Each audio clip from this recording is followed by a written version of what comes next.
Quem vai decidir isso é quem entende de uma forma pragmática. E a recuperação da economia já começou juntamente com o trabalho para conter o avanço do vírus ali na região. Quem nos ajuda, então, a entender esse cenário, pensar para frente, é o presidente da Câmara de Comércio Brasil-China, Charles Tang. Charles, boa noite, bem-vindo aqui ao nosso plantão de informação, plantão da CNN Brasil. Você me escuta bem? Sim, muito bem. Boa noite, Mona Lisa e Evandro, como estão? Boa noite. Estamos muito bem, Tudo felizes bem. de você estar nos ouvindo. Podemos colocar nesse papo também já o Roberto Dumas, economista, e também a nossa analista de economia, a Raquel Landim. Temos como triangular todos. O Roberto do Instituto Brasileiro de Mercado de Capitais em São Paulo e a Raquel Landim com a gente também nessa conversa. Tenho certeza que vai ser um bate-papo importantíssimo. Isso, vamos lá. A piscada da imagem foi rapidinha, mas boa noite para todos. Boa noite a todos. Vamos conversar. Primeiramente, então, com o Charles. Charles, já que você está nos escutando bem, quero ver o Charles aí na tela, é isso. Eu queria entender exatamente, quando a gente fala dessa realidade de agora, né? A China colocando, então, toda a situação numa espécie de controle, dando essa sinalização para o mundo. E quando a gente pensa na relevância econômica da China, por exemplo, para nós brasileiros, né? A China, nosso principal parceiro, retomada, países, né? Sem dúvida, e a retomada de vários negócios. A gente pode fazer um prognóstico mais positivo neste momento para essa parceria Brasil-China no que diz respeito, por exemplo, às nossas exportações? Eu acredito que a China está como voltando ao trabalho normal, né? Quanto tempo? A gente vê pelo passado, em 2002, no SARS, a China retomou a sua economia logo depois do controle da epidemia e a China cresceu em dígitos duplos, né? Então, eu acredito que agora que a China conseguiu conter o avanço do coronavírus, ela vai retomar, já está retomando suas atividades e pode, sem dúvida, não só colaborar com o Brasil, como colaborar com o mundo. A China está ajudando a África do Sul, Paquistão, Itália, né? Médicos chineses, equipamentos, 30 toneladas de equipamentos foram para a Itália, a Espanha, etc. E como essa parceria estratégica, aliança estratégica e comercial entre os dois gigantes, Brasil e China, é de suma importância para ambos os países. Sem dúvida alguma, essa colaboração vai aumentar cada vez mais com a ajuda recíproca e principalmente com a experiência e os equipamentos chineses ajudando o Brasil também. A China isolou todo mundo, teve uma atitude enérgica e com esse isolamento social, quarentena, conseguiu debilitar o vírus e conseguiu, em 3 meses, já voltar a produção e a economia voltando à vida normal. Agora, Charles, o senhor falou muito sobre essa questão da China oferecer braços para os outros países. Mas e no movimento contrário? Como que ela ainda muito fortes por causa do novo coronavírus? Isso poderia prejudicar, né, essa comunicação dos países com a China? Eu acho que hoje as comunicações, e o que me preocupa um pouco é a falta do 5G no Brasil, né, para poder, nesse momento de epidemia, ajudar bastante na comunicação virtual, né? Então, eu acho que nesse momento de comunicação virtual, sem dúvida, a conversa do presidente Bolsonaro com o presidente Xi Jinping andou muito bem. Eu acho que vamos conseguir expandir cada vez mais ajuda recíproca, ajuda da China com sua experiência e equipamentos e até médicos. A China mandou tantos médicos para outros países e poderia, talvez, se necessitar, ajudar o Brasil também. Sim, Charles, vamos colocar então, agora sim, para falar boa noite direitinho, o professor de Economia do Instituto Brasileiro de Mercado de Capitais em São Paulo, Roberto Dumas, e também a nossa analista de Economia, Raquel Landim. Pronto, assim que eu queria no começo. O grupo está formado agora. Agora sim a gente pode conversar direitinho. Uma boa noite para vocês. Boa noite. Oi. Gente. Roberto, boa noite para você, bem-vindo. Raquel também, boa noite agora aqui. Boa noite, Mona Lisa. Oi, querida. Então, vamos lá. Roberto, quando a gente fala dessa parceria e das implicações, a gente está vendo um movimento de retração no mundo, não só um movimento de retração da economia, mas um movimento de retração em relação aos fechamentos, né? Fechamentos de fronteiras aéreas fechadas. A gente está vendo agora... Redução no transporte aéreo. Sim, e de cargas. Tudo, absolutamente tudo. Num mundo que está ainda nessa maneira, a gente vê que na China ali, que foi o epicentro, né, o começo de tudo, a história já está em outro ritmo, mas o restante do mundo está em outra toada, vamos dizer assim. Como conciliar esse passo num momento em que a gente precisa tanto diminuir os números da pandemia? É uma equação difícil de fechar quando a gente fala, né? Em que o mundo está na contramão, né? Isso. É uma equação absolutamente difícil. Por quê? Por exemplo, como o Dr. Charles Stang bem colocou, aparentemente a China já está numa trajetória em U que deve crescer aqui. Mas o que aconteceu na China, o que está acontecendo no mundo, é um choque de demanda. As pessoas estão comprando cada vez menos commodities, por isso que os preços das commodities, zinco, alumínio, petróleo, aí também leva em consideração as rusgas entre a Arábia Saudita e a Rússia, minério de ferro, todas essas commodities, tirando um pouco o petróleo, a China compra pelo menos 50%, 55% e o minério de ferro 62%. Aí você fala, puxa vida, então talvez a China possa comprar isso daí. Então, isso pode, de uma certa maneira, ajudar. Mas você tem um outro problema aí, que o mundo não é só a China. Porque o epicentro da crise, felizmente ou infelizmente, agora não é questão de falar felizmente ou infelizmente, não é mais na China. Nós estamos falando agora da União Europeia e dos Estados Unidos. E quando nós falamos de economia nós temos 4 motores. Consumo, investimento das empresas privadas, gasto do governo e exportação. Em que pese que eu exporto muito mais, é o meu maior mercado consumidor, a China. Mas o meu segundo maior mercado consumidor é a União Europeia. A Alemanha está em recessão, França vai entrar em recessão, Itália está em recessão, Espanha vai entrar em recessão e ainda temos o Brexit. Então já não dá para eu confiar mais na União Europeia para ser o motor de crescimento das minhas exportações. Meu terceiro mercado consumidor são os Estados Unidos. Puxa vida, mas agora já está passando da Europa para os Estados Unidos, tem bancos já dizendo que a economia norte-americana deve cair de 3% a 3,5%. Então as minhas exportações para os Estados Unidos também não vão me ajudar. E qual é o meu quarto maior consumidor? Argentina. Puxa, mas ela está em recessão. Então, achar que só a China agora começou a crescer, há de se louvar isso daí, não estamos vendo. Porque, como diz, nos primeiros 2 meses diziam, a China está parada. Discordo. A China estava caindo. Porque a produção industrial na China, ela caiu 17%. A última vez que aconteceu isso foi em 1990, quando a produção industrial caiu 20%. Então, um bruta despencamento, vamos dizer assim, na economia chinesa. Vendas ao varejo caiu 20%. E as exportações chegaram a cair 17%. A China vai recuperar? Veja, não vai ser através da exportação, a não ser que ela queira exportar para a Lua. Porque o mundo está numa crise global e vamos entrar numa recessão global. Então, tira esse motor de crescimento da China.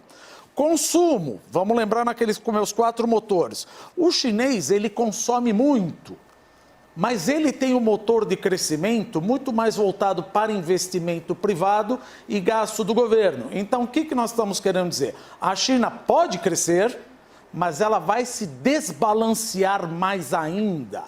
Ela vai crescer via gastos do governo em projetos de infraestrutura que talvez não sejam tão necessários e justamente no momento onde o governo de Xi Jinping gostaria de endereçar o excesso de alavancagem do país, que já passou de 300% do PIB. O que vai acontecer? Vai ser um crescimento, mas anabolizado, porque muito provavelmente Beijing vai ligar para os principais bancos chineses, que trabalham como braço parafiscal do Partido Comunista Chinês, e mandar para eles emprestarem, mesmo que essa dívida não seja paga. Vai crescer, mas é um crescimento anabolizado. Agora, a Raquel Landim, né, ela tem alguns dados que mostram também como a atividade econômica vai parando à medida que o número de casos do novo coronavírus avança em vários países do mundo. Raquel, eu gostaria que você comentasse com a gente sobre isso, até para a gente ampliar a nossa conversa aqui.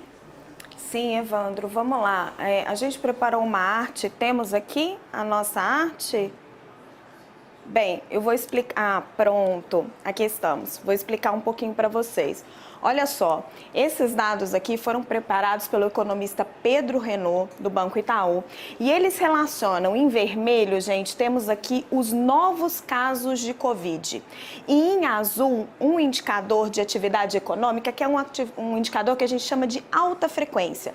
Ele antecipa o PIB. O que está aqui? Dados como o pedágio das estradas, dados como a questão da poluição, dados como a energia. Então, ele vai mostrando para a gente o que vai acontecendo quando o número... Voltamos aqui para a China. Dá uma olhada, gente. A economia chinesa, olha, ela cai abruptamente à medida que o número de novos casos de Covid cresce. E ela só volta a se recuperar no momento em que diminui o número de novos casos. Por que ela tem essa queda abrupta? Por conta do lockdown, as pessoas ficam isoladas dentro de casa e também por conta da insegurança das pessoas. Ninguém consome, nenhuma empresa investe. E dá para a gente perceber que a queda ela é muito mais rápida e acentuada do que a retomada. Eu vou pedir ao nosso pessoal da arte para colocar agora o gráfico da Coreia. Temos aí, gente, o gráfico da Coreia do Sul. Olha só, a Coreia do Sul já teve uma primeira queda muito forte de atividade, mesmo antes dos dados da Covid começarem a crescer. Daqui a pouquinho volta pra gente, eu vou explicando. Não, olha só, mesmo antes dos casos da Covid voltarem a crescer, ela já cai abruptamente. E aí o que acontece? Por que acontece isso? Contaminada pela China. Você falta peças e partes na China e a atividade na Coreia já vai caindo.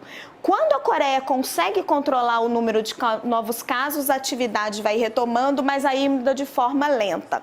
Temos também Estados Unidos e Europa. É possível mostrar? Olha na Europa, gente.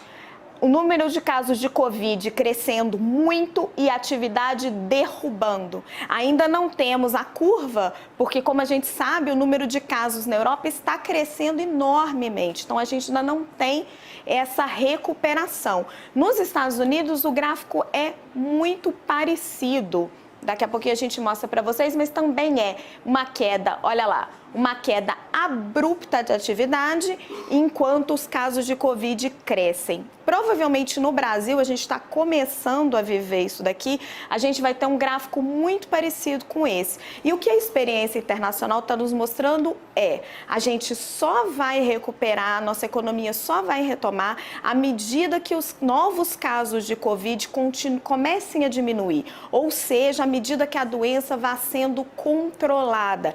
E a saída da crise, como nos mostra a experiência de China e de Coreia do Sul, ela é muito mais lenta do que a queda. Uma analisa, Evandro? Raquel, eu até chamo novamente, então, o senhor Charles Stang, que é presidente da Câmara de Comércio Brasil-China, para conversar com a gente novamente. Dr. Charles, diante disso, que a Raquel falou sobre o controle ser essencial para que a economia ou para que a indústria volte a funcionar da forma como deve ser, enfim. Não existe uma preocupação de que essa flexibilização feita pela China hoje possa fazer com que os casos aumentem novamente? Como que vocês têm olhado para isso? Olha, nós vimos na estatística de que os números de novos contágios têm sido insignificantes, né? O que tem sido mais significante são aqueles que estão importados de visitantes do exterior.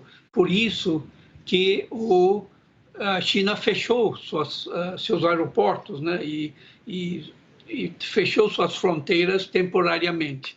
Agora, eu concordo com o professor Roberto Dumas, que eu conheci na China há anos atrás, que a situação está muito delicada, porque o mundo inteiro está entrando em recessão. Agora, sem dúvida alguma, em 2008, 2009, a China injetou, naquela época, só 600 e poucos bilhões de dólares e fez uma diferença tremenda para alavancar o crescimento econômico dela. Logicamente, vai ter que injetar dinheiro, já está fazendo, né? Como os Estados Unidos está fazendo, né? 2 trilhões de dólares, que é mais do que o PIB brasileiro, né? Nas mãos da economia. E a China está injetando dinheiro e o mundo inteiro, para poder recuperar, vai ter que injetar muito dinheiro, conforme estão dizendo, 5 trilhões de dólares, para poder recuperar a economia dos países que foram drasticamente afetados pelo coronavírus. Sim. Roberto, queria também te colocar nesse papo, junto com o Charles e a Raquel, porque nós estamos vendo agora grandes injeções, né, de volumes, né, injeção de economia, enfim, na economia americana, a liberação dos 2 trilhões de dólares nesse momento, várias economias no mundo com volumes significativos, mas a minha pergunta para o Roberto é a seguinte: ninguém sabe ao certo, por mais economista bom que seja, o tanto que a economia mundial vai precisar de suporte, né, dos governos, sejam eles federais, estaduais ou municipais, e das suas instituições bancárias, para retomar a economia e para dar um gás nessa economia, nos números de 2020. Eu estou pessimista ou estou realista, Roberto? Não, absolutamente realista. Na realidade, agora, esses números, ou essa quantia que está sendo colocada na economia, ela não está querendo fazer com que a economia cresça, mas que ela não entre em colapso absoluto. Por exemplo, cada país tem a sua idiosincrasia. Se nós falarmos, como você bem colocou, olha, os Estados Unidos colocou vários trilhões de dólares, principalmente para bancos, porque deve existir bancos, porque durante os últimos 10 anos, vários bancos norte-americanos emprestaram dinheiro para empresas que eram listadas na Bolsa dos Estados Unidos para recomprar ações. Como as ações caíram, o risco de crédito dessas empresas que tomaram dinheiro piorou. Como o risco de crédito piorou, esses bancos que emprestaram precisam tomar mais capital para se adequar à regulamentação.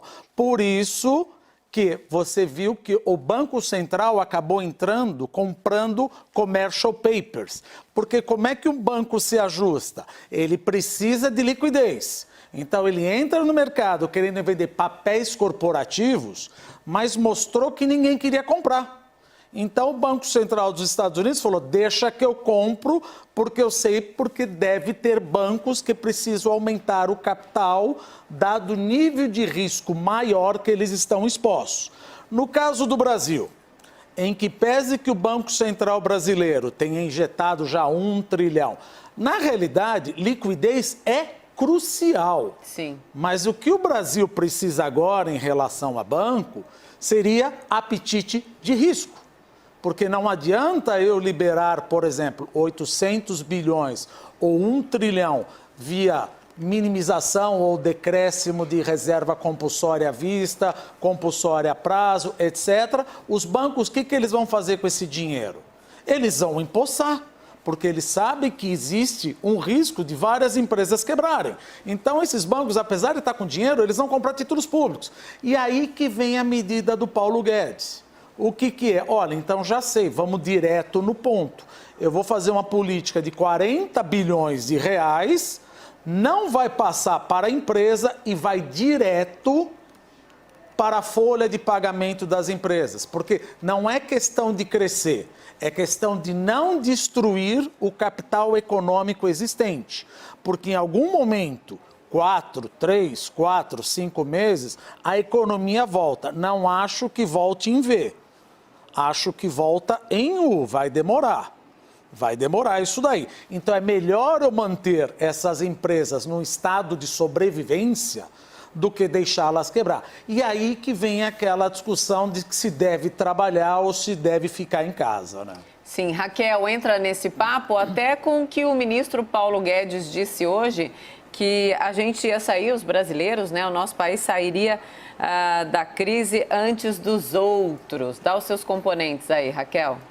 Olha, Manalisa, muito difícil prever. A gente vai ter que acompanhar como é que vai ser a evolução da doença no país.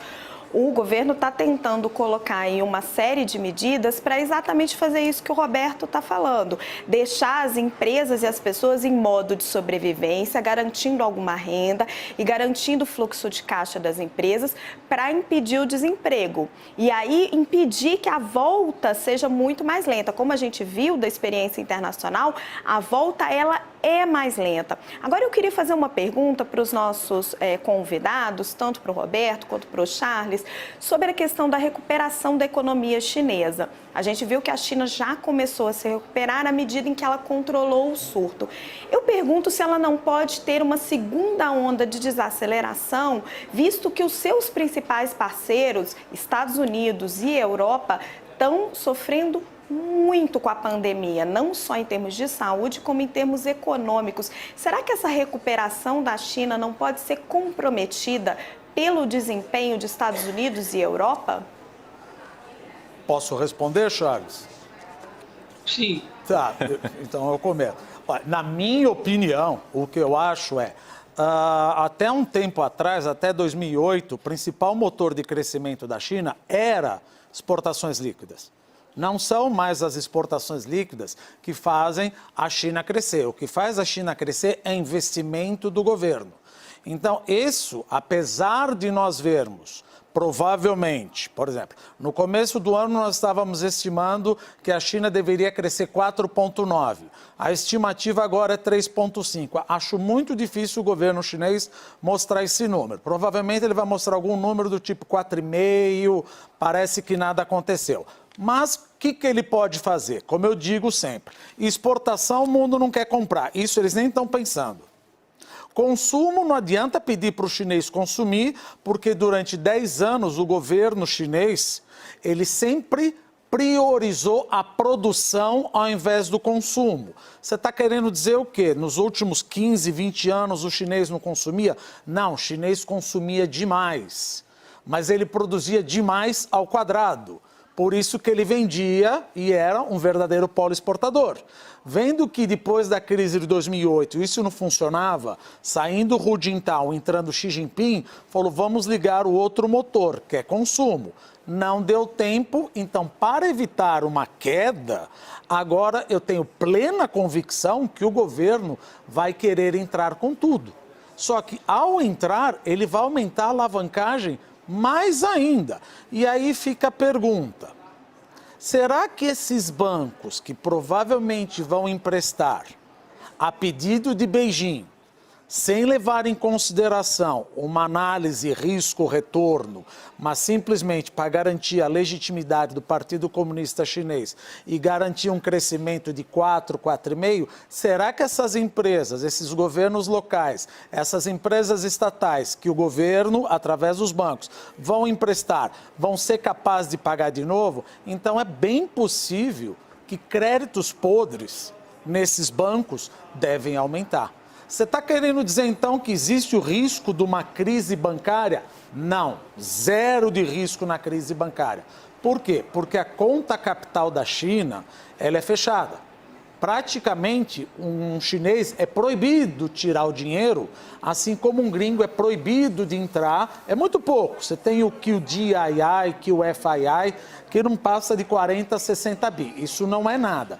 Então, é muito difícil que ocorra o que aconteceu com a Tailândia, Malásia, Indonésia, Coreia em 97 e 98. Conta capital fechada.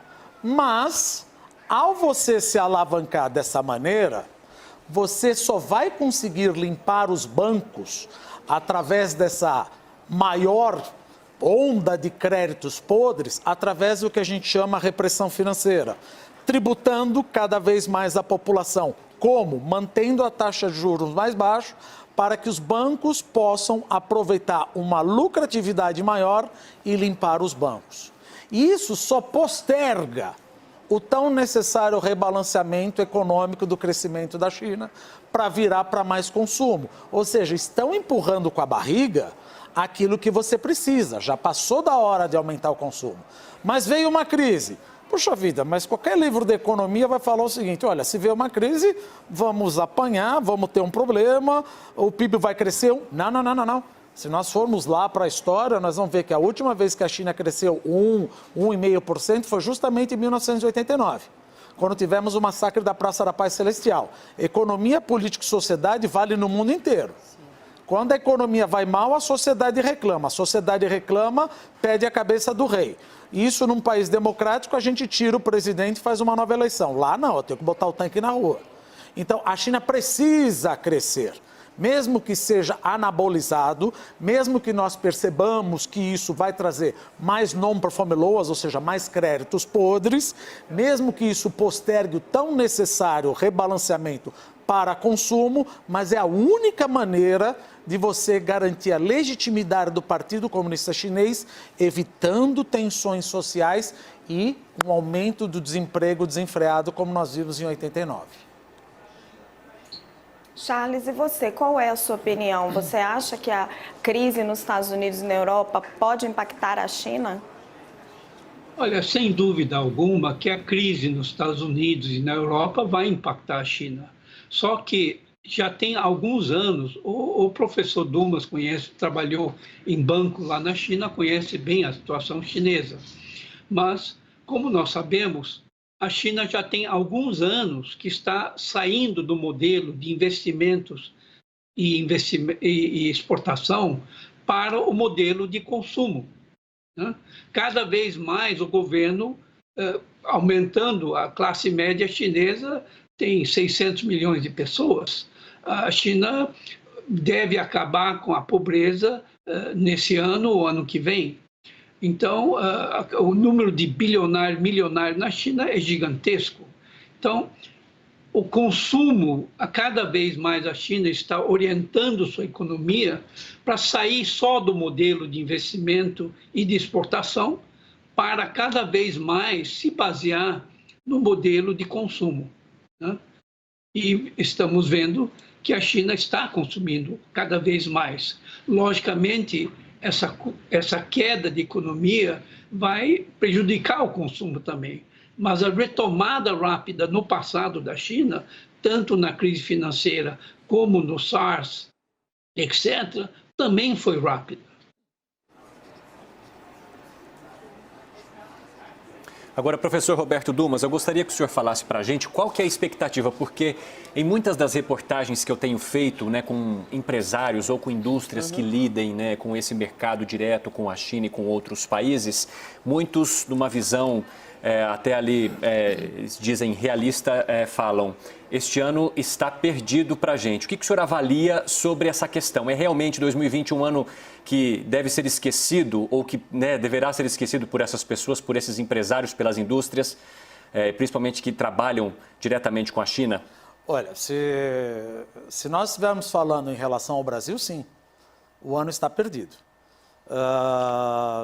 Obviamente que o negócio ainda está acontecendo em economia. Economia é uma ciência social, não é uma ciência exata. Nós não podemos dar 100% de probabilidade, mas 99% de probabilidade o Brasil vai entrar em recessão. O Brasil vai terminar 2020 com pelo menos uma queda do PIB de 1,8% a 2,2%, sendo otimista. E não acho que a recuperação, como eu já disse, será em V. Por quê? Se você veja o que aconteceu em 2019, já mostrava uma tendência de crescimento menor. Agora, nós somos impactados com o coronavírus, aí nós vamos pensar, não precisa até fazer uma coisa bem mais simples. Como é que a economia, como é que os investidores, eu estou falando em capacidade produtiva, o que levaria eles a investir mais no país? Olha, se a gente possivelmente se teletransportar para dezembro de 2019, a nossa preocupação era o seguinte: nós temos a PEC do Pacto Federativo, a reforma emergencial, a autonomia do Banco Central, a privatização de várias empresas do Correio, etc., a reforma administrativa, a reforma tributária, todas provavelmente para ser aprovada nesse ano. A gente já sabia que não seria aprovado, por isso que a confiança dos agentes econômicos já havia diminuído, sabíamos que teríamos eleições e que o Brasil pararia a partir de junho. Agora imagina no momento onde eu sou atacado por coronavírus. Essas expectativas, no ano que vem, devem se deteriorar. Porque se você for... Eu não sou analista político, mas geralmente em política, a lua de mel começa a acabar. Você está propenso a acreditar no governo no primeiro, no segundo, mas no terceiro ano, você já achar que todas essas políticas, saindo de uma queda de PIB, vamos supor, 1,8%, vai? 1,8%, agora eu vou investir. Eu não vou investir por vários motivos. Primeiro que essa queda no PIB me deixou uma bruta capacidade ociosa. Tem gente que eu ainda não mandei embora, que ele pode fazer tudo o que eu preciso em 2021. Então eu não vejo uma recuperação rápida nem para 2021. Ainda não estou vendo recessão em 2021. Mas 2020 para o Brasil é um momento perdido. Sim, o que é pior aí, né? Você vê rusgas entre governos dizendo se devemos fazer o lockdown ou se devemos continuar trabalhando. Quer dizer, parece que nós que eventualmente podemos analisar, agora imagina a maior parte das pessoas fala, o que eu posso? Posso sair na rua, como alguma parte do governo diz? Devo trabalhar? Não, mas o ministro da Saúde não diz. Gente, eu não tenho norte. Eu, brasileiro, não tenho norte. Eu preciso tomar a decisão. Porque a cada 5 minutos, um líder fala uma coisa. Justamente agora é isso que a gente precisa. Bater em cabeça, eu preciso que alguém fale. Eu não estou falando, defendendo em nenhum momento o lockdown. Eu sou economista, não sou infectologista. Mas eu gostaria de obedecer às ordens da Organização Mundial de Saúde, do infectologista, de quem entende. Se ele está falando para todo mundo ficar em casa, quem sou eu, economista, para falar o contrário? E tem um outro ponto, se você me permite, porque muita gente fala o seguinte, não, mas é que aí vamos perder emprego. Em economia, e aí eu já vou entrar um pouco na seara de medicina, o coronavírus mata. Assim como o desemprego também mata. Só que o coronavírus, quando mata, não tem nada que a economia possa fazer. Quando o coronavírus mata a prazo, que é o desemprego, tem coisas que o governo pode fazer. Uma política fiscal expansionista contracíclica. Ou seja, são mortes, desculpa falar tetricamente, são mortes a prazo evitáveis. Mortes à vista, não tem nada do que um economista pode fazer. Não tem nada do que, olha, se você der mais dinheiro, não vai adiantar. E muita gente fala, mas a minha dívida pública vai subir. A minha dívida pública e meu déficit fiscal vão subir de qualquer maneira. Porque se eu não ajudar com o governo, muita gente vai morrer, empresas, o desemprego vai aumentar, a base de tributação despenca. Meu déficit fiscal sobe. Agora, se o governo intervir, meu déficit fiscal também sobe, mas pelo menos eu mantenho o capital, essas empresas vivas, no modo de sobrevivência para decolar daqui uns 4, 5 meses. Então, essa variável que a dívida vai subir já está dada. Então, Sim, é melhor você fazer alguma coisa para não destruir toda o avião que já eventualmente deve decolar em 4, 5 meses. Então, pegando esse gancho aí do Roberto, até para dar prosseguimento para vocês, o papo que eu tive com a Raquel antes da gente começar aqui, esse plantão meu e seu aqui, Evandro, a gente estava na preparação. Raquel, amarra essa conversa com a gente contando exatamente a percepção, né, do mercado, dos empresários sobre essas medidas que estão sendo anunciadas para as pequenas e médias empresas por causa da situação de já. O respiro de agora, folha de pagamento e até do que tem sendo anunciado conta-gotas pelas autoridades econômicas brasileiras. Por exemplo, hoje o novo suporte aí do BNDES, né, 2 bi. Amarra essa conversa dando aquela percepção que você contou para mim agora há pouquinho ali na redação. Então, Monalisa, o governo brasileiro parece que está tentando agir em 3 frentes, né?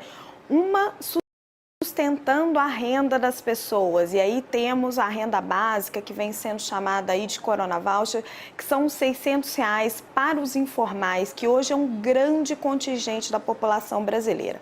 Do outro lado, o governo está tentando aliviar o caixa das empresas com uma série de medidas.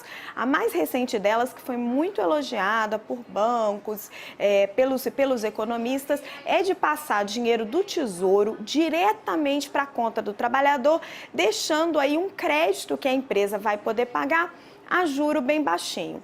Qual que é a questão? O BNDES é um mecanismo que move esse dinheiro. O Tesouro vai repassar esse dinheiro para o BNDES. Movimentar esse dinheiro, é preciso uma medida provisória criando esse programa. É preciso criar esse crédito extraordinário que hoje não existe no nosso orçamento. Então, o presidente Gustavo Montezano disse há pouco, numa live no canal do BNDES no YouTube, que muito provavelmente esse dinheiro não chegará para a folha de pagamento agora, que vence no dia 5, só para a folha de pagamento de maio. Então, temos aí um mês em que as empresas vão ter que ver o que vai acontecer. As informações que eu tenho é que a equipe econômica está trabalhando nessa medida provisória, pretende entregá-la o mais brevemente ao presidente da República, mas o setor público tem esses entraves. Então, segundo Gustavo Montezano, é muito pouco provável que esse dinheiro chegue agora para essa conta já, essa folha de pagamento que vence no dia 5, isso só seria um refresco para as empresas lá em maio. Então, durante esse período, a gente tem que ver quais que são os outros mecanismos que o governo vai ter para auxiliar as pequenas e médias empresas a seguir aí sem demitir por conta de estarem com as portas fechadas. É isso aí, né? A gente está dando um panorama e para usar então o palavreado do Roberto, idiosincrasias, cada um com a sua particularidade comportamental. Pode ser assim, Roberto, traduzindo para todo mundo? Professor Roberto, pode? Pode. Então tá certo. A gente vai continuar conversando. Tirei até um sorriso do Roberto, olha só, isso é. Vamos avançar com essa conversa? Exatamente, nós vamos ter aí o empresário brasileiro também, Lucas Kubaski. Nós já temos o Lucas para falar com a gente ou ainda não? Daqui a pouquinho a gente está trocando as posições, mas eu queria complementar isso também com o Charles. Charles, quando a gente está falando dos próximos desafios e o que o governo brasileiro tem feito para dar esse gás para as empresas, né? A gente viu as medidas de sexta-feira, as medidas que complementam hoje. Quando a gente fala dessa troca, né? De que maneira vocês que representam o empresariado do lado de lá têm visto a iniciativa das autoridades econômicas brasileiras? Charles. Eu acho que a China conseguiu controlar em menos de 4 meses o coronavírus porque ela teve uma voz, né, uma política de contenção. Foi seguida, 60 milhões de pessoas na província foi basicamente em quarentena, né, e todas as cidades como Beijing e Xangai estavam completamente vazias. E eu acho que por isso que ela conseguiu conter em um prazo bastante curto e pode começar a retomar sua economia. Eu acho que as medidas que o governo brasileiro está tomando são muito boas, só que não são suficientes para o tamanho da economia do Brasil. Eu acho que se a gente conseguir controlar rapidamente a epidemia, né, e conseguir também aumentar um pouco e acelerar esses recursos, eu acho que nós podemos ter uma soft landing em vez de um hard landing. Ok. Bom, o Dr. Charles falou aí, professor Roberto, sobre essa questão das medidas implantadas na China fazerem um efeito muito rápido, né, sobre essa recuperação. Agora, tem muitos especialistas dizendo que se para a economia é ruim com o afastamento social, pior sem ele. Qual que é a sua visão sobre isso? É aquilo que eu falei, ou seja, é um dilema ético que cada um tem que tomar a sua decisão. Por exemplo, de novo, eu não sou médico, mas eu gostaria de ouvir sempre o que o médico tem a dizer sobre a minha saúde, gostaria de ouvir o que um epidemiologista tem a dizer sobre a minha saúde e o que a Organização Mundial da Saúde tem a dizer. Eles estão falando todos em casa. E se por um acaso, eu já ouvi alguns amigos meus falar o seguinte, não, mas eu trabalho, volto para casa, mas a minha mãe está em outro quarto. Sim, você deve morar numa casa de 300 metros quadrados. A maior parte do Brasil deve morar numa casa de 60 metros quadrados, onde deve ter pelo menos 5 e 6. O que eu vou fazer com meu avô? Vou fazer agora um gueto, como aconteceu lá em 1949? Então eu acho que tem que seguir o que quem mais entende, que é a Organização Mundial da Saúde e o Ministério Mandetta está falando. Essas mortes à vista são inevitáveis. Ah, mas eu preciso de renda. Sim, nós vamos te dar renda depois. Porque agora, eu lembro de uma frase, quer dizer, uma coisa que aconteceu, coisa nos 2, 3 dias atrás. O Bill Gates falou o seguinte, eu não acho que a confiança dos empresários, dos consumidores, ficaria melhor trabalhando numa pilha de cadáveres. Eu não acho que isso deve melhorar a expectativa, sabendo que... E outra, como a Mona Lisa até falou, devemos levar em consideração a idiosincrasia do comportamento do velhinho brasileiro. Exato. Será que eles obedecem o que a gente fala? Como é diferente da China? Veja, a China, você fechou, acabou. Agora, aqui a gente sabe que o negócio é mais complicado. Mas trocando em miúdos, o que eu defendo? Mortes à vista você não controla. Mortes a prazo, eu tenho como controlar isso daí. E alguém vai falar, será que o governo virou a chavinha? Virou keynesiano ao invés de liberal? Não. Isso é uma medida emergencial que vai voltar quando o coronavírus for endereçado de alguma maneira. Então, eu sou a favor de ouvir quem entende do assunto, não de quem não entende do assunto. Quem entende do assunto de coronavírus são os médicos e infectologistas. E para o longo prazo, os economistas têm o que fazer. Isso é evitável. No curto prazo, eu não consigo, nós economistas não conseguimos ressuscitar ninguém. Sim, e até para colocar um componente nessa nossa conversa, Evandro, Roberto, agora Charles. sim, né? Sim, o componente da informação sobre as nossas características, né?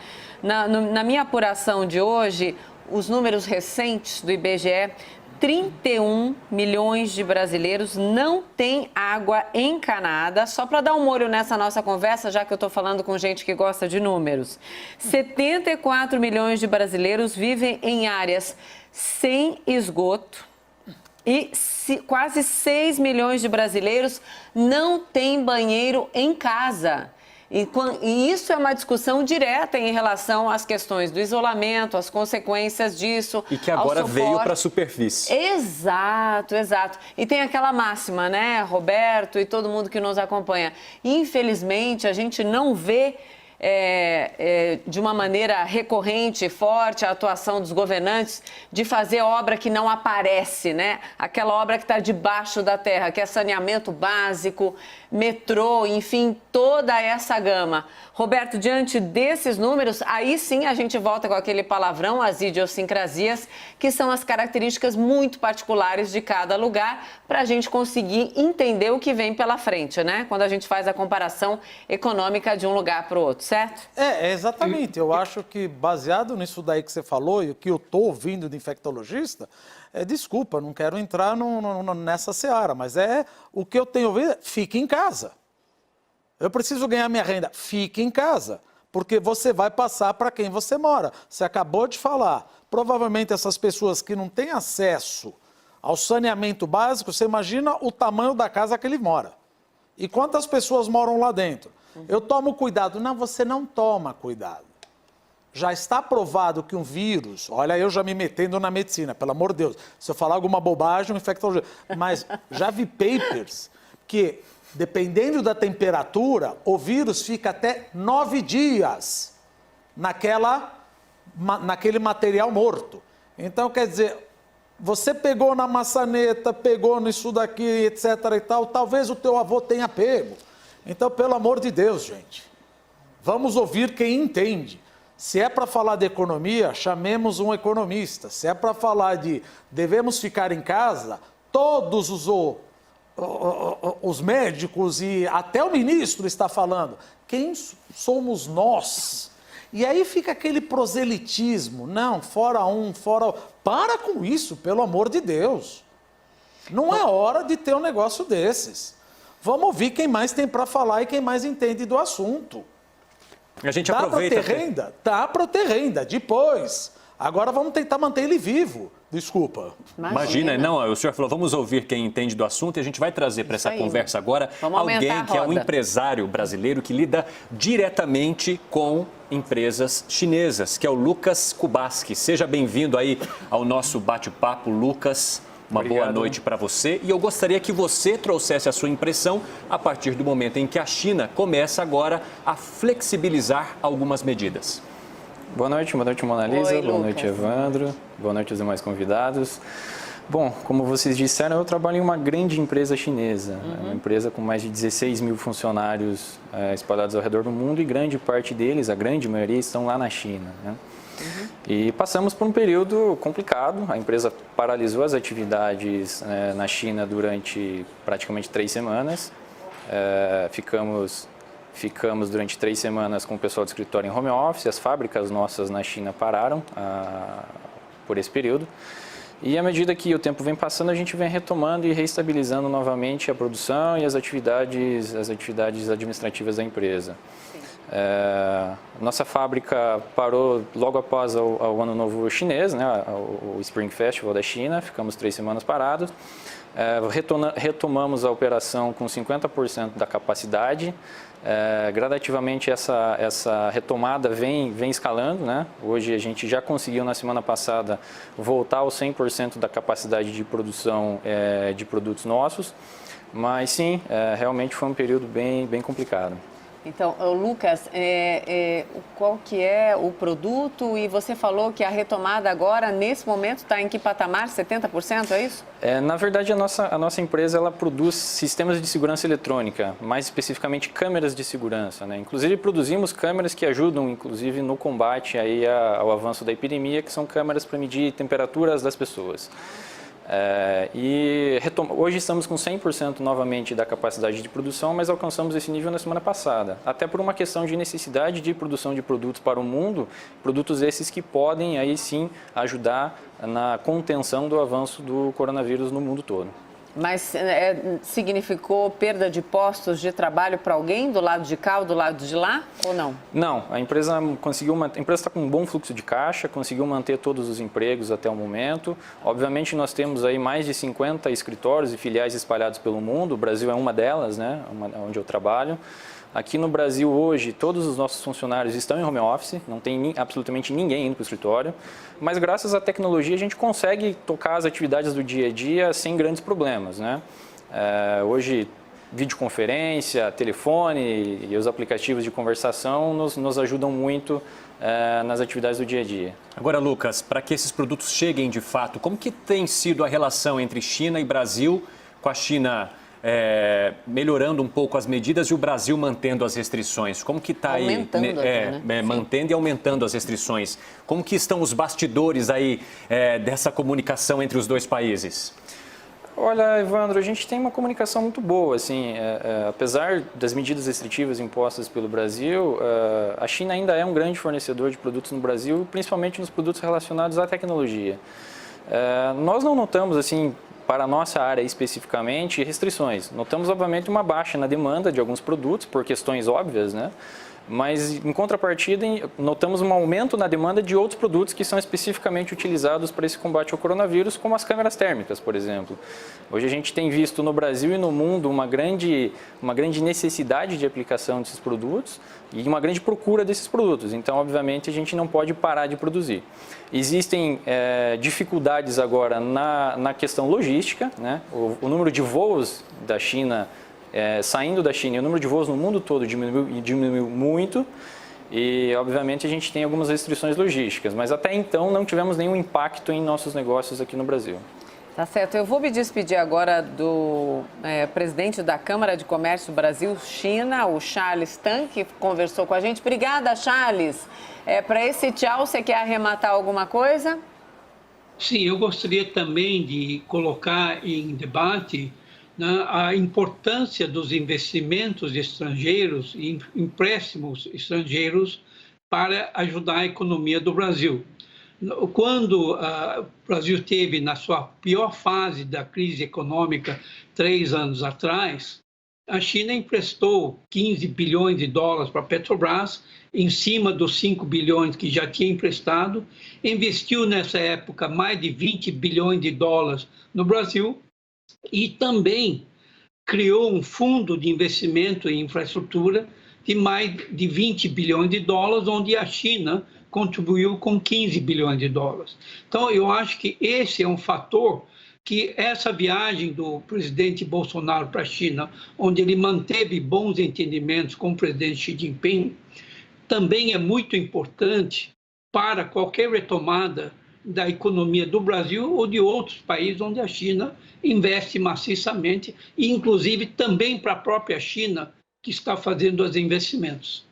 Tá certo, Charles. Obrigada, então, pela sua participação aqui no nosso debate. Até uma próxima e a gente espera sempre trazendo aí notícias melhores, se for possível, claro. Uma boa noite para o senhor. Agora, professor Roberto, continuando a nossa conversa, depois dessa fala do Lucas, de que alguns produtos até aumentaram, é um otimismo necessário neste momento? É uma fala necessária para que a gente consiga ver que algumas coisas ainda estão funcionando, apesar do novo coronavírus? Veja, em alguns segmentos econômicos, eles tendem a se beneficiar e outros segmentos econômicos apanharam demais. Por exemplo, no começo do nosso bate-papo aqui, eu falei que, olha, o problema do coronavírus ele se divide em dois.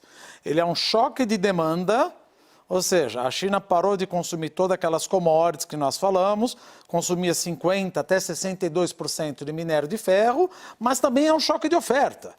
Porque como a China parou, a China, mais ou menos 31% do que ela exporta é considerada processing trade. O que é processing trade? Ela compra bens intermediários, principalmente de Taiwan, Coreia e Japão, agrega algum valor e reexporta.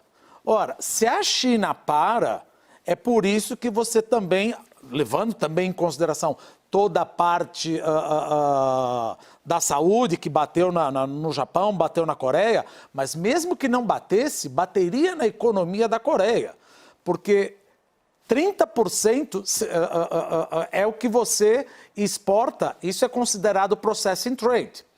Quais foram os segmentos econômicos do Brasil mais impactados por essa choque de oferta? Automóveis, autopeça, eletroeletrônico, farmacêutico, esses sofreram um choque de oferta que provavelmente faltou peça.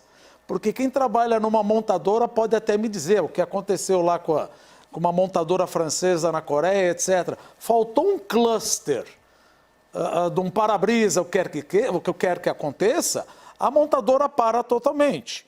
Então, agora, com a recuperação dos mercados asiáticos, eu devo crer que o choque de oferta fique minimizado. Mas o choque de demanda, veja, ninguém quer comprar. Por enquanto, a coisa é simples, a coisa não é economia. Ninguém quer sair de casa, ninguém vai investir, ninguém vai consumir. O governo tem dinheiro? Tem, mas não como os Estados Unidos. Então, você não tem mais motor para crescimento. É que nem eu te disse, você tem 3 ou 4 motores. Eu sempre falo 3 motores no Brasil, porque o governo já acabou. O governo não tem dinheiro. E outra, não adianta o governo querer gastar demais. Porque muita gente fala, olha, vamos gastar doidado. Não é bem assim. Porque se o governo gastar demais, a curva de juros, ela sobe. Porque eu lembro da crise de 1982, eu lembro da crise de 1987, eu lembro do Plano Collor, eu lembro o que aconteceu com o Plano Real em 1999. Então, não estou falando isso, eu estou falando do Estado brasileiro não goza da mesma credibilidade que um governo japonês. Então, se você entra numa trajetória explosiva da dívida pública, quem mais financia a dívida pública somos nós. Quer comprando tesouro direto, quer entrando em fundo. Então, se eu estou vendo que o governo está entrando numa trajetória explosiva, eu peço mais juro. Se eu peço mais juro, olha o que acontece com o avião. Eu adoro usando o avião. Uma turbina vai, que é a turbina do governo, só que dado que aumentou os juros, que eu estou mais assustado, 2 turbinas param, abre o revés, que é o consumo e o investimento. Então, também não adianta o governo gastar demais, porque aí ele me assusta. Ou eu vou cobrar mais juro, ou se ele não aceitar pagar mais meu juro, ele emite moeda e isso gera inflação. Então, ele está no controle de saber até quanto ele pode gastar para que a curva de juros suba. Não tem nada a ver com a Selic.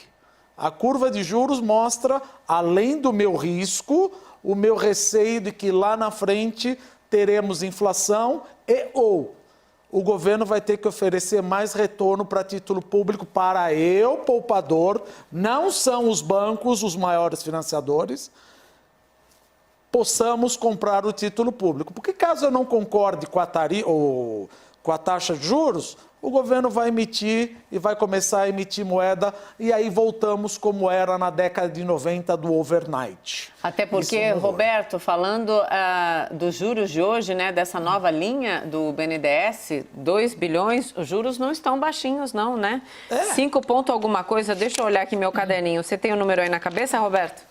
Não, o que eu tenho é aquela linha dos 40 bi, 3,75. De hoje, o anúncio de hoje, 5,26% ao ano, enfim, é uma taxa alta, né? Sim, agora imagina o pequeno que não precisa, o receio não é bem a folha de pagamento, mas outros problemas.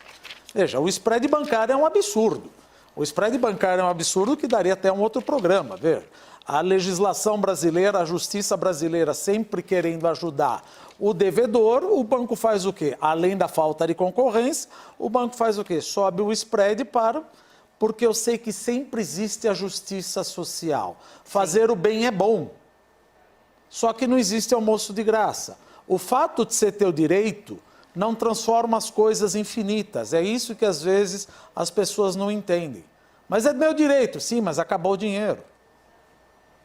Vamos colocar mais um elemento aí? Tem mais um na Thomas nossa Law, que é roda. presidente do Ibrachina, né? Ele vai falar um pouco para a gente sobre... Né, isso, Thomas Law. Isso, exatamente. Sobre esse comércio, sobre se isso deve voltar à normalidade, mesmo que a passos lentos. Seja bem-vindo, Tomás. Uma boa noite para você. Olá, boa noite, bem-vindo. Como que ficam esses acordos aí entre os dois países? Desculpa, você pode repetir a pergunta, por favor? Claro, imagina, a gente gostaria de saber como que ficam os acordos entre os dois países diante desta situação. Qual que é a sua visão? A minha visão é que a China, atualmente, recentemente, o presidente Xi, inclusive falou na cooperação mundial e agora ele também se propõe a ajudar a OMS e também se propõe a ajudar os países diante da sua capacidade na área médica. Portanto, o que eu entendo hoje é que a China vai querer ajudar, sim, os países, já está ajudando a Itália, já está ajudando alguns países na Europa, e certamente essa união como uma humanidade, essa questão do vírus, se transformou numa questão humanitária e todos estão sensibilizados. Inclusive, eu acho que é o que o professor Dumas falou, agora é hora de cuidar da saúde e depois o comércio, a economia, tudo é reajustado. O Thomas, enfim, o que eu quero deixar bem claro aqui é que a gente está fazendo uma discussão importante, mas o ponto de partida dessa discussão para todos os interlocutores dessa conversa é que aqui no nosso país o prognóstico das autoridades, o anúncio muito claro do ministro da Saúde, Luiz Henrique Mandetta, ontem reiterado, né, por outras autoridades, com exceção do presidente Jair Bolsonaro, mas aí é outra história, a gente não está no pico da doença aqui no nosso país. Vai chegar ainda, O pico ainda vai chegar e eu estou falando num futuro próximo de 2 meses. Pensando nessa parceria nos negócios, Thomas, enfim, o que a gente pode dizer em relação ao que dá para ser feito já ou planejado um pouco mais para frente? Mona Lisa, o que eu acho é assim, a gente achar a China tem um exemplo, por exemplo, a cidade de Wuhan agora e o país como um todo, 95% já está na sua normalidade. Agora em abril eles vão voltar a trabalhar, as empresas vão voltar a trabalhar, mas pensando na retomada da economia, no comércio, e é óbvio que eles vão pensar na questão da saúde pública. O Brasil, com esse pico que ainda vai chegar, a gente está aí algum tempo longe desse pico. E eu acho que agora o que vai acontecer, e eu até falei já numa conversa sobre a questão dos contratos internacionais, vai ter que ter uma boa conversa em cada um dos empresários, cada contrato vai ser discutido. A gente conhece que tem a cláusula hardship, que é a cláusula da teoria da imprevisão. Casos, eu diria que seria uma força maior aí que atingir os contratos, mas obviamente que no âmbito do cenário jurídico econômico, tanto a China, eles querem continuar e preservar os negócios, porque também preserva a teoria da empresa que nós estamos no Brasil. Então, na minha opinião, eu acho que vai ter um fomento, um aumento de demandas na área de arbitragem internacional. E eu acho que vai ter questões que vão ser decididas numa mediação, ou seja, as pessoas vão entrar num acordo, vai ter demora de entrega de mercadorias, mas tudo isso vai fazer parte de um novo modelo que foi criado, que foi um sistema que aconteceu, que as pessoas vão ter que se sobressair diante da teoria da imprevisão. Eu queria só aproveitar e chamar o Lucas Kubasky de novo para essa conversa, né? O empresário que trabalha numa empresa chinesa. Lucas, diante disso, existe hoje uma previsão para vocês para que tudo volte à normalidade, para que os trabalhadores possam sair do home office, por exemplo, no Brasil, e para que haja, de fato, né, um trabalho normal entre os dois países, Brasil, China? Como que vocês avaliam essas expectativas aí para os próximos dias e meses? Bom, na verdade, não estamos trabalhando com expectativa de retorno ao escritório aqui no Brasil. Estamos trabalhando com um período de home office em aberto, né? Ainda não temos uma data definida para retorno, mas como o próprio Thomas disse, na China as coisas estão retomando a normalidade. Cerca de 95% das atividades já retomaram. No nosso segmento, especificamente na nossa empresa, 100%, a gente já consegue trabalhar com 100% da capacidade da empresa novamente.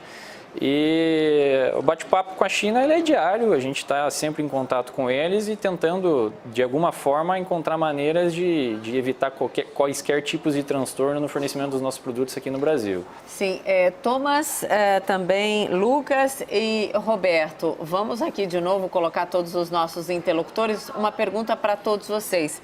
Quando o Thomas diz que é um novo momento daqui para frente, né? Seriam contratos, então, reavaliados, posso fazer uma pergunta para todos, dizendo o seguinte, pensando aqui na minha cabeça que não tem nada a ver com a economia, mas enfim, cabeça de jornalista. Seria um momento de menos lucros para todos os lados e mais um apontamento, digamos assim, humano, já que a situação está difícil para todos os lados? Outros vão saindo à medida que a Secretaria de Administração Penitenciária for sendo notificada pelo Tribunal de Justiça. Então, tem dois movimentos possíveis. Quando a Justiça não toma essa iniciativa por conta própria... Mas, assim, obviamente que nenhuma das partes ainda conseguiu invocar essas regras novas. Tanto... Todos os contratos internacionais é possível você suscitar e invocar algumas regras, como, por exemplo, o artigo 79 da Convenção de Viena. Acaba liberando, se for recebida essa notificação da Justiça, aquele preso que está no semiaberto, não são os presos em regime fechado, só os de semiaberto, para passar para a prisão domiciliar. Ele tem que cumprir uma série de regras, como já... Em que fica muito oneroso... diante da situação que está acontecendo, o Covid-19, se manter o pacta sunt servanda, ou seja, não dá para cumprir o contrato na qual foi estabelecida antes, diante de uma pandemia que está acontecendo em todos os países. Sim. Professor, qual que é a sua opinião? Eu achei interessantíssimo o que o Thomas falou, porque a Mona Lisa perguntou, será que cabe alguma verve humanitária? E o Thomas, obviamente, como advogado, ele colocou todos os pontos jurídicos, mas sendo pelo lado, olha, eu acho que através do meu coração mais humano, vamos dizer assim, vou buscar menos lucros, pode esquecer, isso não vai acontecer. Qualquer empresa que puder aproveitar isso, de uma pandemia ou não, se você for lembrar o que aconteceu no ano passado em relação ao preço da carne. Todo mundo exportando, o preço da carne aqui subiu. Claro, você sempre quer maximizar o teu lucro. E sempre tem aquela coisa, não, mas a gente precisa olhar outras partes interessadas. Concordo, vou olhar outras partes interessadas, consumidor, publicidade, fornecedor, direitos humanos, mas se ninguém gritar e se ninguém fizer um boicote do meu produto, eu vou maximizar o que eu puder, porque é para isso que eu existo. Então, aquela coisa do stakeholder capitalism, que surgiu lá no negócio de Davos, para mim é uma bobagem. Porque o capitalismo, ele é a mesma coisa. Ele invoca todas as partes interessadas. Aquele CEO, ou seja, o empresário, o diretor da empresa, que não leva em consideração todas as partes interessadas, ele está equivocado. Então, uma maneira de falar, ó, não preconize o lucro. Não, eu vou sempre preconizar o lucro. Agora, se eu, com essa verve diabólica de preservar o lucro, alguém resolver fazer um boicote, de novo, qual é o meu principal objetivo? Preservar o lucro. Se ele não comprar, então eu vou usar uma parte do meu coração e diminuir o preço. Mas o que o Thomas colocou, por exemplo, ele colocou todos os aspectos jurídicos. E o que a Mona Lisa perguntou, mas será que nós não vamos ser mais humanos? Mona Lisa, acho muito difícil isso acontecer. Empresa que enfrentou essa situação primeiro que todo mundo. Como que você olha para essas medidas que foram adotadas e, de fato, qual foi a primeira preocupação? Bom, pessoal, eu vou concordar tanto com o Thomas, mas também vou concordar com o professor Dumas. Obviamente, uma empresa trabalha visando lucro, não somos uma instituição filantrópica, mas a gente tem problemas. E o principal problema hoje é o câmbio, né? Temos contratos negociados com um câmbio muito mais baixo e hoje, com cerca de 20% a 23% de diferença cambial da época de negociação, a gente não pode deixar de vender ou simplesmente falar não. Então temos que também ser um pouco maleáveis e estamos fazendo um pouco disso no dia a dia. A gente reduz um pouco a nossa margem para tentar viabilizar esses contratos. Mas falando um pouco na questão humanitária, nós como empresa também apostamos aí e colocamos o nosso coração nessa situação, principalmente porque a China foi um país muito atingido, né, nesse sentido do coronavírus. Então nós estamos fazendo também alguns trabalhos, fizemos algumas doações de produtos que podem ajudar no combate para alguns países, para a própria China, aqui para algum aeroporto da Argentina, para o aeroporto de Ezeiza, fizemos também para alguns outros aeroportos na América Latina. Enfim, é uma balança difícil de ser equilibrada. É isso, o nosso desafio então é colocar o debate, mesmo que seja difícil estabelecer o que vem para frente, mas respeito também. E é preciso haver discordância também para haver diálogo. Sem dúvida, sem dúvida. Não dá para todo mundo concordar com todo mundo o tempo todo. É essa a premissa. Então eu quero agradecer muito ao Thomas Law, ao Lucas Kubaski e também ao professor Roberto Dumas. Eu fiquei hoje encantada porque o professor veio inspirado nesse domingo, então, já que o professor citou a verba,